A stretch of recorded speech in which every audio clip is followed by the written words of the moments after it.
This is a recording of a presentation given during an education discussion on managing school anxiety and non-attendance at school. In order to get the best out of these sessions, it's best to come along to the live event, because that way you benefit from everybody's perspective, not just get the presentation part, which is really there just to spark a discussion. We advertise our events on social media and on Eventbrite. That said, I hope that you get something out of the presentation that was given during this session. I've seen a really big jump in children experiencing anxiety and school avoidance. So if it's an issue that you're facing, obviously you're not alone. But I thought it was really quite interesting to stop and think about why there is such a huge rise in this, and look at maybe what some of the factors might be and how easy some of them might be to fix and how much more complicated some of the other ones are.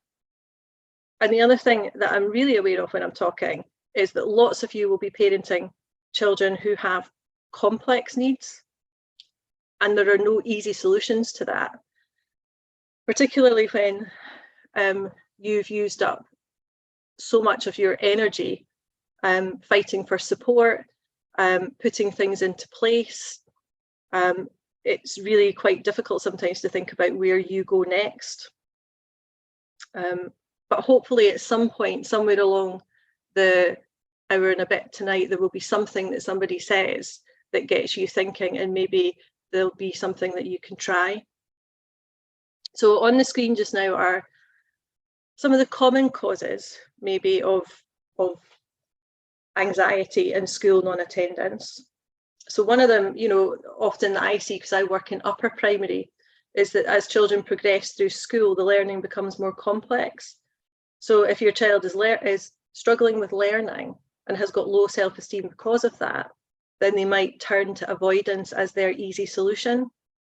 But you can ask teachers to take a closer look at how the child is learning, and therefore they might spot a particular difficulty that the child is having and can then put supports into place for the child. And then we sometimes see a rise in confidence and coping skills. So that's maybe one of the easier solutions.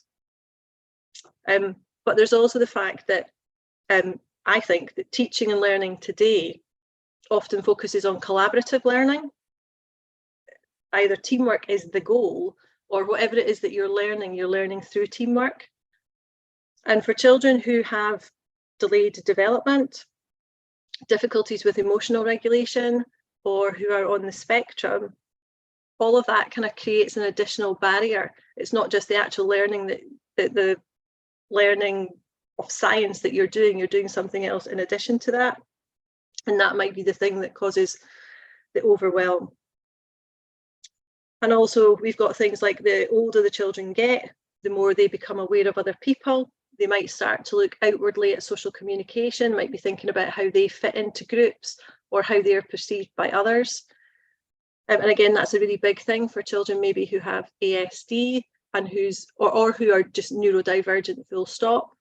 And again, on top of that as well, you've got a complicated manipulation of social media, and you've got the presentation of information or facts on the internet, and children have quite unrealistic expectations of things, very unrealistic expectations of friendships and what maybe having a best friend looks like.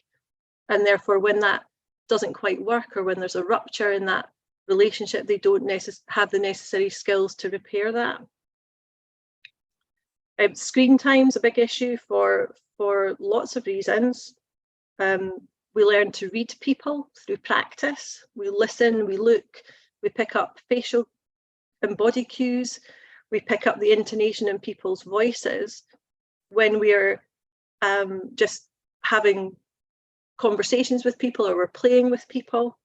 And part of developing a social competency comes in that process of rupture and repair. So we need to fall out with people, and then we need to rebuild connections. And each time we do this, obviously we get a wee bit better with our social skills. And we also realise that we matter, because we've fallen out with somebody but they still like us. Our world didn't fall apart. But if you're on screens lots of times, there's limited options for you to be able to do that. And then again, on top of that, we've got for our children, the complicated, traumatic early life experiences that they have, which brings another layer of difficulty to everything. And children with insecure attachments and children whose negative inner voice is very strong, that's a bit of an issue as well. And we've got anxiety that can make children appear rude or aggressive when actually it's their anxiety that's making it come across like that, but their communication is misinterpreted by other people. And of course, we've got the heightened fight and flight responses. We've got accusations of bullying. We've got all sorts of things going on in the mix that make social communication and relationships difficult for our kids. And again, we've got difficulties for schools too, in that striving to get the balance between providing nurture and connection and belonging, and holding boundaries as well that keep everybody safe. Yeah, and neurodivergent children can find their behaviour misinterpreted as being a deliberate choice of some description when the roots of their behaviour lie in the neurodevelopmental differences. We see that with FASD, we see that with children with ASD and anxiety too. And again, in schools too, we've got a problem with the chronological groupings of children. So everybody in age 9 is in a class more or less of children the same age. But if you've got a child whose development age and stage is much younger, it's much more difficult for that child to make connections and develop friendships because the interests are vastly different. So lots of reasons why school might be difficult for children. And there's the school environment itself too, the sensory overwhelm of the building, the noise, the unpredictability of the people, which can be really quite difficult for schools to monitor. And we've got a lot of children who just want to be the same as everyone else, so they don't want to wear ear defenders or earplugs or go to a different area where it's quieter. They want to be with other people, but being with other people is particularly stressful. There's lots of things that we have to kind of do to try to manage that and create as best a balance as we can. So there's loads of things that are going on for kids. You might be really familiar with that proverb. When I look back at my childhood, one of the things that's really striking me at the moment is the involvement that my parents had from extended family. I saw my grandparents every week. I was in my aunt's house all the time. It was like a second home. And when we went on holiday as a huge family group.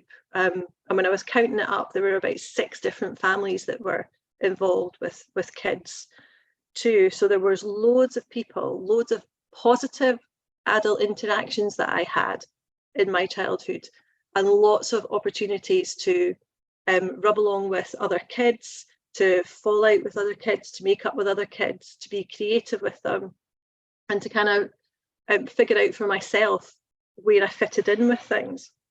Really, you know, when I look back, very different to what my daughter's got going on for her just now. And again, looking at where we are now as a society, we've got a very different kind of family structure for a lot of the parents and kids that I work with. We've got single parents like myself. We've got lots of children who live with families that have separated. We have the decline in the support of extended families. We've got children living in much more built up areas. So that kind of maybe community feeling that you had when you were growing up and everybody knew where you were is much less for our kids now. My mum used to say, it doesn't matter where you go, I'll know where you are, I'll know somebody that saw you. And that's not the case for our kids anymore. And our kids also have the internet, they've got technology, they've got the power and the access to information that brings. And we also have as a society, a value on privacy. So we have kids maybe saying, you can't come into my room, I want to be on my own. You know, this is my private time, and that's a big change from my childhood.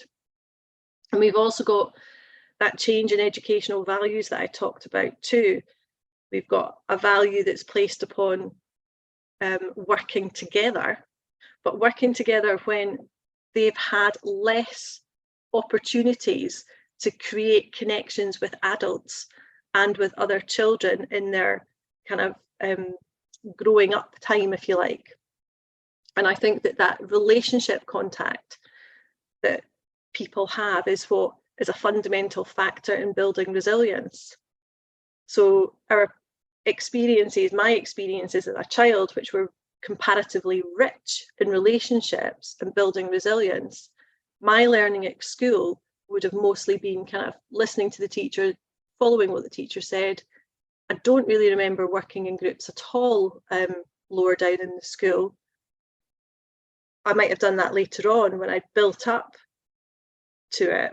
But in contrast, obviously, we're asking children to do that much earlier on in their learning, but without that same input and opportunity to practice and build relationship skills.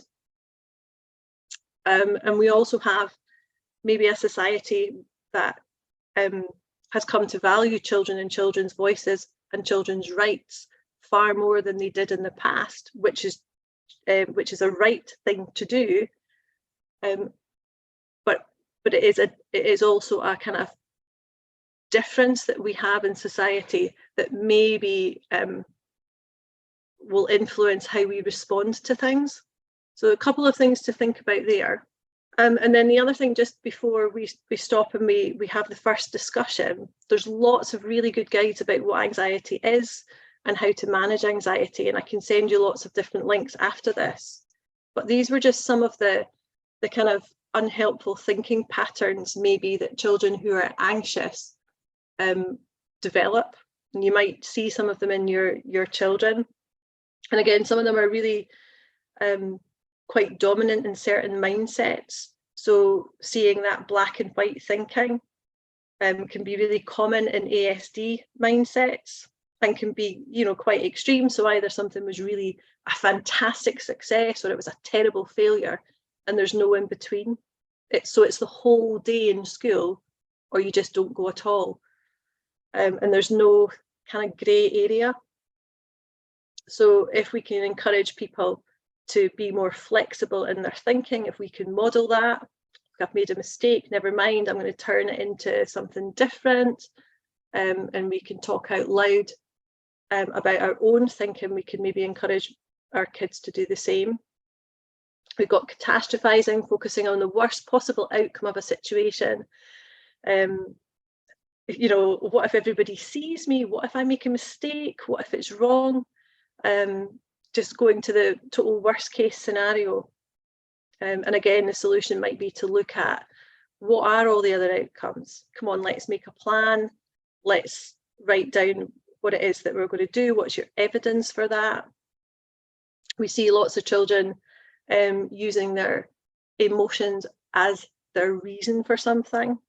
So I feel lonely, therefore nobody likes me because I feel lonely, or I feel inadequate, therefore I must have done a terrible job at that. We're justifying what's happening because of our feelings, and we're not looking at the facts, we're not building up evidence, and there's that differentiation between what do you know, really know, and what is it that you think. And that's maybe something that we would teach in school, trying to get kids to think about the difference between those two things. And we'd be encouraging people to look at, positive talk as a way of helping to regulate some of the anxiety and build positive things in our brain. And again, we sometimes see children who think that they know what someone is thinking without having any real evidence. Oh, my friend has not replied to my text, therefore they don't like me anymore because they've not replied. Or my friend is looking at me, so and they look unhappy, so I must have done something bad, it must be my fault. And again, because survival is key, our brains like to hold on to the threats or the negative thinking that we've got. But if we don't take steps to feed our brain positive thoughts, then it'll spiral all out of control and our self-confidence erodes. And if you're here because your child is very anxious, then you'll know that their worlds will just get smaller and smaller as they start to avoid situations which could potentially bring a really big sense of achievement and confidence. So there's lots of unhelpful thinking patterns that we can fall into when we're anxious. And what we'll do maybe now, if it's okay, is maybe stop for a couple of minutes and split into maybe a couple of groups and just give you an opportunity to talk about any of the things that have come up here that you think are relevant to you, or to speak to each other and go, actually, I disagree with all of that. That's not a factor at all. And really what I want to talk about is whatever it is that you would like to talk about. I was reading something that really got me thinking. So it was thinking about some of those things that I mentioned earlier on about what life was like for me and how it's very different for my daughter now.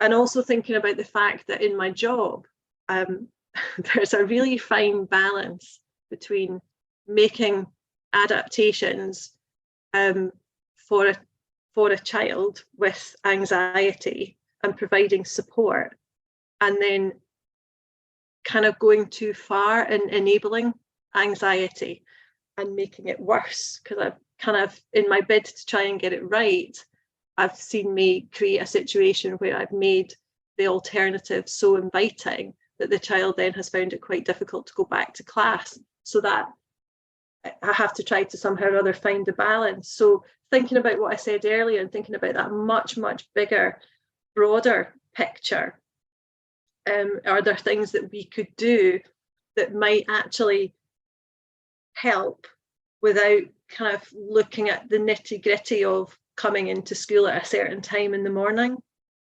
So the things that kind of that I was thinking of here are some of the things that are connected to nonviolent resistance. So, or connected parenting, things like, how do we strengthen our child's connection to other people? Do we start with the principles of NVR, think about us as parents and how we raise our parental presence? And is there something that we can take back to schools that say to teachers, you need to raise your teaching presence for my child. You need to be more visible. Somebody in the school community needs to be more visible for my child, because that's going to increase their sense of safety. That's going to give them that connection to you that will then make them work harder at something, because they've got that connection. And then can we, how do we extend our child's family and friends network? So if you're a single parent, how do you try and bring somebody else into your network so that you're not the person that's doing everything? You're not the person that's providing all the nurture and the person that's holding the boundary and doing the disciplining. Who else are you bringing into your team? So for me, it's trying to pull in my fantastic friends that I've met through the adoption community.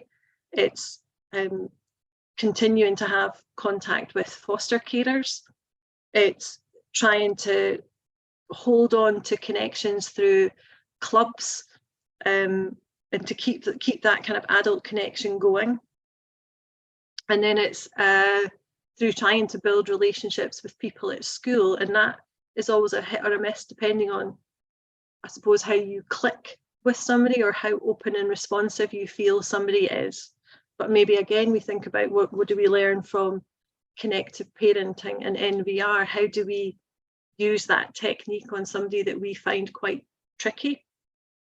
Do we just apply the same types of strategies to that person, to kind of wear them down and get them to see things from our point of view.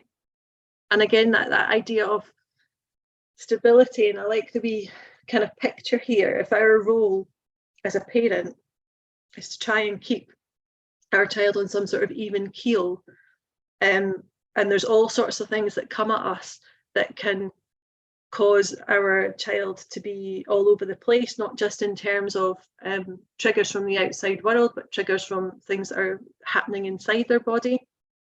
And if we're on our own doing everything, we might not always get it right, but can we be consistent about how we do things? Can we try to be predictable in our routines and responses, and can teachers do those things too?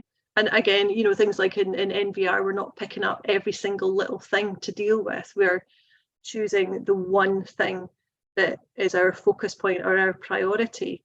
And you know, maybe if your child's got complex needs, you're looking at which of those areas that you're going to focus on, and maybe it's anxiety for you, but maybe it's something else. And you know, there will be lots of occasions when you hold your boundary, your child isn't going to be happy about that.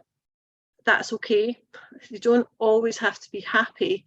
We're not happy all the time because life is full of different emotions, but we need to have somebody in your corner that's supporting you somewhere along that line as well. And that's what people would have had in the past with their extended family.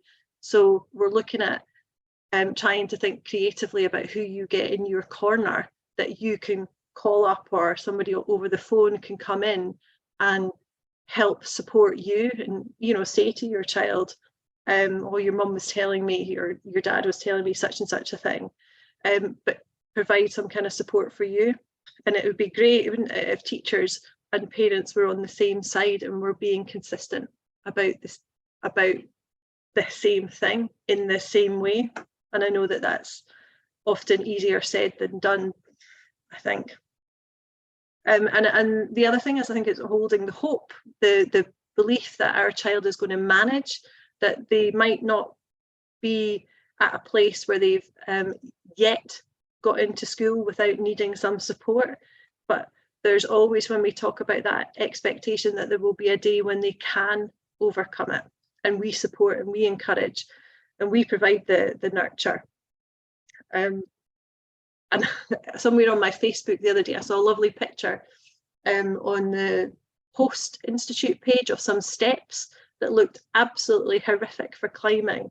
And the tagline was something like, "One step at a time, but you haven't seen my journey." So I know that some of the things that I'm saying, they sound quite glib actually to my ears, but I know that the journey that everybody is on is very different, and it's much harder to do some of these things. And for our children, maybe that they are climbing that huge lot of steps, but they are going to get to wherever it is that they want to be. And the other thing that I'm thinking at the moment, because I'm now reflecting an awful lot on the fact that if we give anxiety an inch, then it literally snowballs. So my little mantra that I'm trying to say to myself, never mind anybody else, is anxiety is a bully, and we need to stand up to this together.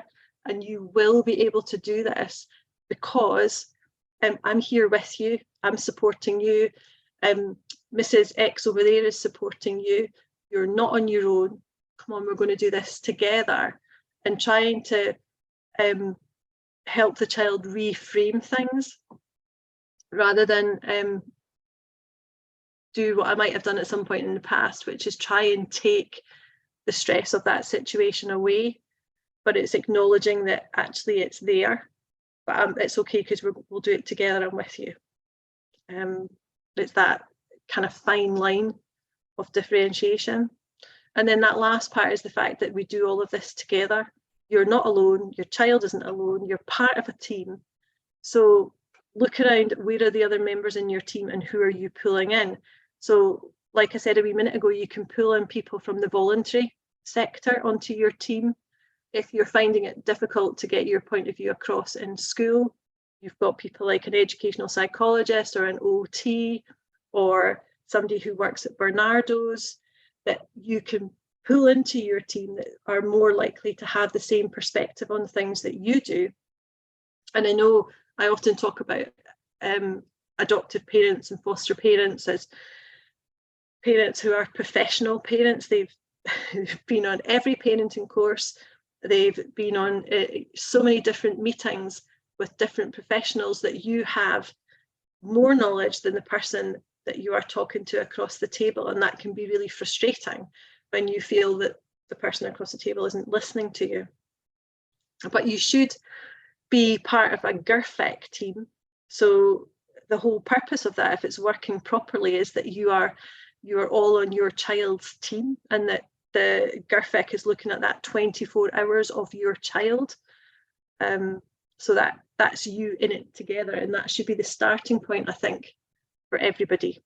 So hopefully at some point in the conversation tonight, there'll be something that you think, I'm going to give that a try, and see if it makes any difference. And in an ideal world, you've got partnership working, you've got a school that's open to listening to you, that a school that's respecting what you say, that they're flexible, they're responsive to the child's needs and your needs. You've got a school that is focused on inclusion. They understand what neurodiversity is. They're looking at changing practice for everyone. They've got a focus on empowerment, so helping the child to own who they are, what it's like to be a child with ASD or a child who's masking, and to be able to reach a point where they say, this is what I need, so that by the time they go off to high school or go off to college, they can be advocates for themselves. That's kind of my vision of what I think every school should be working towards. A child that can say, I'm dyslexic, I need to use the computer for this task, or I've got ASD and I need to have a break from this. I've been socializing too much. I need 10 minutes of nobody talking to me. A school that focuses on connection and belonging, and that helps a child to get that sense of connection and belonging through clubs that they run, through having a responsibility. There are lots of different options that schools can put into place there to help your child with that feeling. But the number one starting point for all of those things would be your GIRFEC meeting. And when it comes to deciding which strategies to use, your starting point is going to be your own individual child, whatever the difficulties are, whatever your context is. And earlier on today, you should have got from me a list of strategies that I emailed round. They're kind of organised by these different headers, and some of them are quite sort of generic things. There are things like, in fact, I could show you on the next page what they're like. Things that you could do to reduce anxiety in the moment. Lots of little breathing exercises you might be able to do. Little tips about how you can distract yourself, that you could work with your own child and go through that with them, or somebody in school can do that. I really like the grounding task, that think of 5 things that you can hear, 4 things that you can see, 3 things that you can touch. And as you do that, you kind of feel your anxiety coming down a wee bit. So there's wee things like that. And then there's things like, if it's arriving in school that's tricky because it's all really noisy, then you can arrive 10 minutes early. You can check in with a member of staff. You could arrange to meet a friend. There are just lots of little suggestions like that, things that you might be able to do. And then there's a list of things that you might, like a wee tick list that you could work through as strategies that you might have as a parent that you could do, and some strategies that teachers might be able to do. But I would absolutely love if people had other suggestions that we could add to this list. And I think every local authority uses a staged approach a staged intervention approach. So you start with your GIRFEC meeting, you collect the views of everybody around the table, most important being the child, the supports that you then come up with from that targeted meeting, or the supports are targeted, I should say, and you would put your supports into place for a period of time. You would come back and review how they're working, so that you could evaluate and put in new supports if you needed to. And no one person is expected to have all the answers, because you're part of a team. You should be in this together. So there are lots of things from these lists that you could ask school to do, but they need to be able to work for you in your context with your child. This is the point in which we broke into group discussions, which we don't record. If you were looking for more supports, these are organisations that exist or resources that exist. If you would like more information from us, feel free to contact any of the different branches of our organisation. If you would like the slides that go along with this presentation, which have the links embedded in them, then feel free to contact Scotland at Adoption UK and ask for them to send it to you. I mentioned zones of regulation earlier. It's a great framework for supporting children's regulation development, and you can find out lots of information about it on the Zones of Regulation website. I hope there was something in this presentation that was useful.